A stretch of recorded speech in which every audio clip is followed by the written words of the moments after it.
Hello, welcome to episode 378 of Prog Review, and today, I talk about Misplaced Childhood by Marillion. Because today, the 17th of June 2015, it's the 30th anniversary. 30th Where's all the time gone? Where's it gone? It's like sand through my fingers running away from me, yeah. 17th of June 1985. I remember it well. I was there. I was there. Well, of course I was there, but yeah. It's a concept album. Oh yeah. And it's Marillion's third studio album. After the frankly appalling Fugazi, which I've covered before, we have this, which is, let's be honest, it's probably their crowning moment. It had to be. It made #1 in the UK album charts. Can you believe it? A progressive rock album, #1. It's when prog went mainstream. That's because it's not really a prog album. Musically, it's not really prog. It's more of a hard rock album.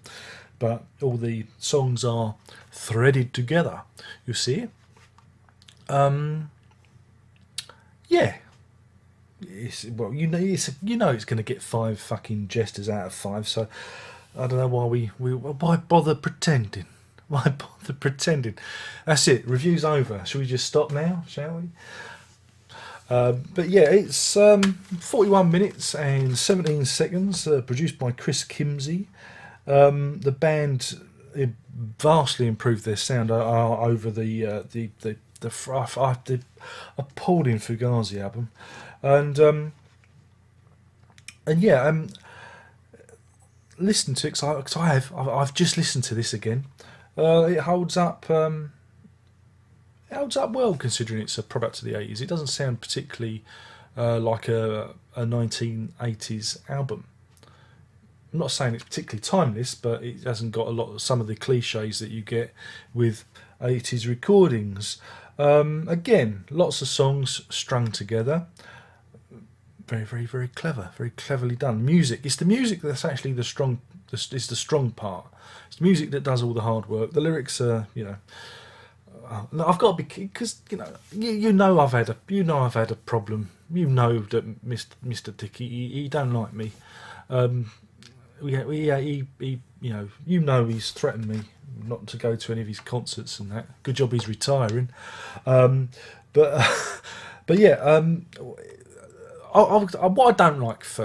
I don't like again, it's Fish's portrayal of women.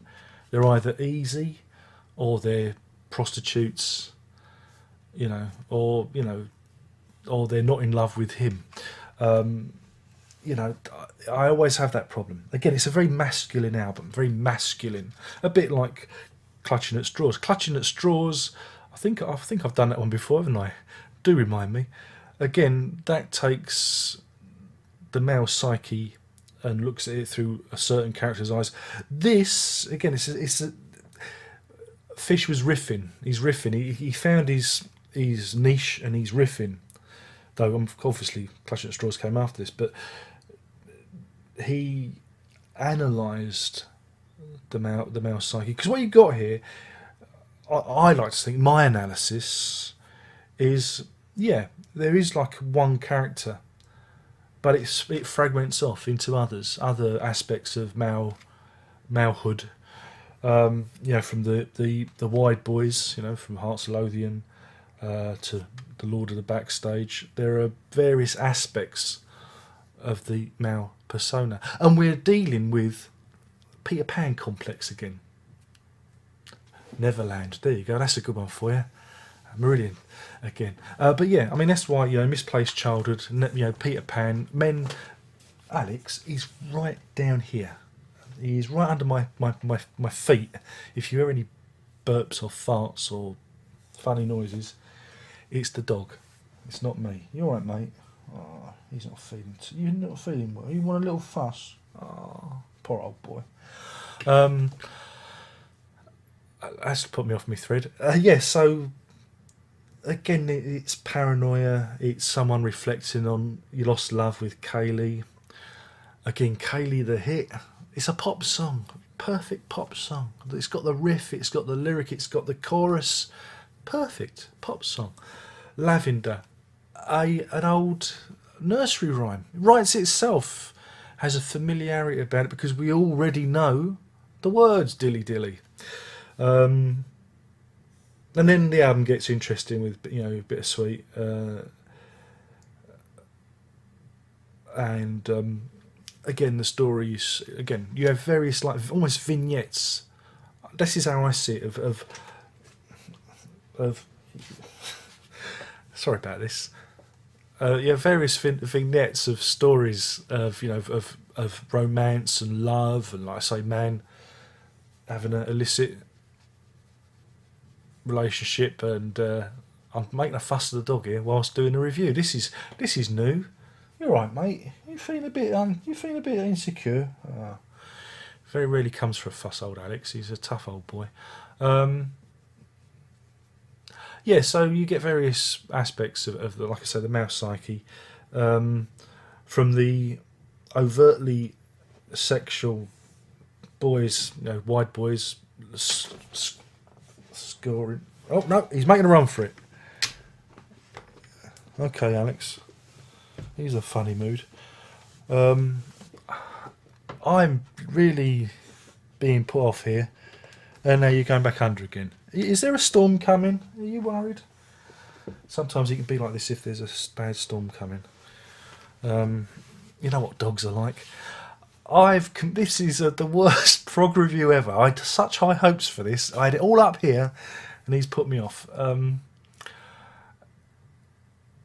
Again, it's about lost love. It's about success, celebrity, paranoia, you name it.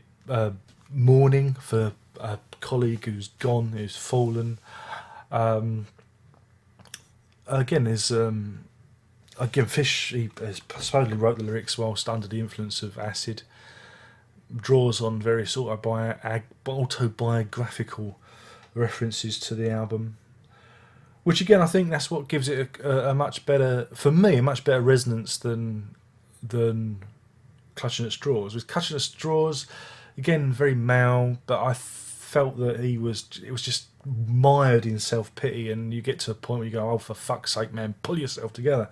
Whereas this is not so much about pity, it's more about experience, and it's about, like I say, aspects of experience, from the guy, the lord of the backstage, the guy who's got the lines ready but isn't necessarily ready to deliver them, to the, the cock of the walk, to the guy who is,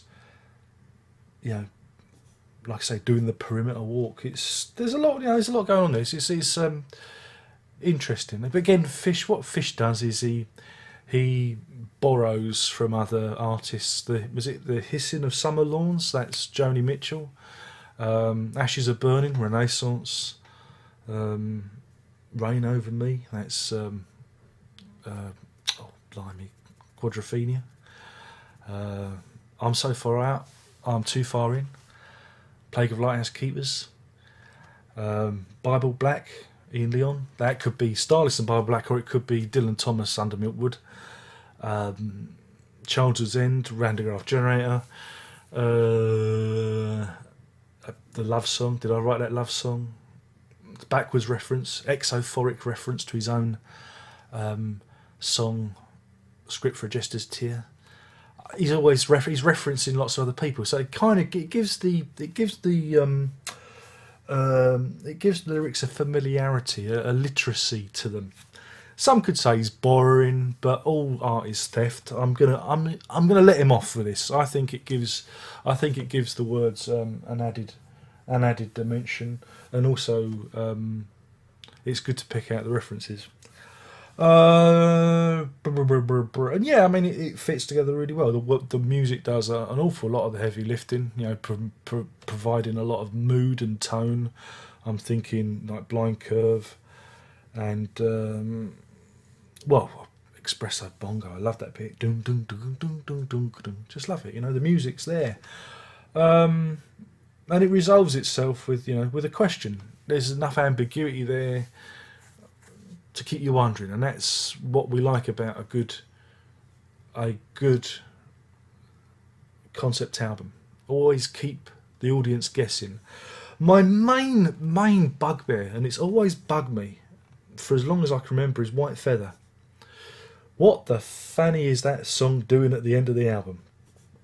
You know, it's to me, and again, this is just me, I feel like it's been bolted on. It's a very overtly political song, and it's not. This is not necessarily a political album.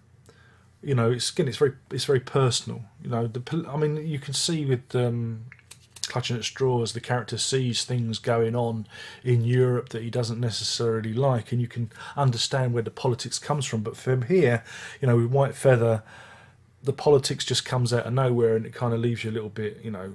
I mean, I know it's a put your lighter in the air, wave your lighter moment, but I just feel it feels totally out of place for me. It always jars me. I could be very happy if Childhood's End just faded out, you know, if it just Childhood's End, you know, because that feels like where the album and the concept resolves itself, you know, with a suitable question mark. And White Feather, I don't know, it just feels just totally out of place for me. Yeah, I mean, it's an iconic album. Mark Wilkinson's artwork is iconic now. Lots of references to the previous albums. We have the chameleon, the magpie, the jester going out the window.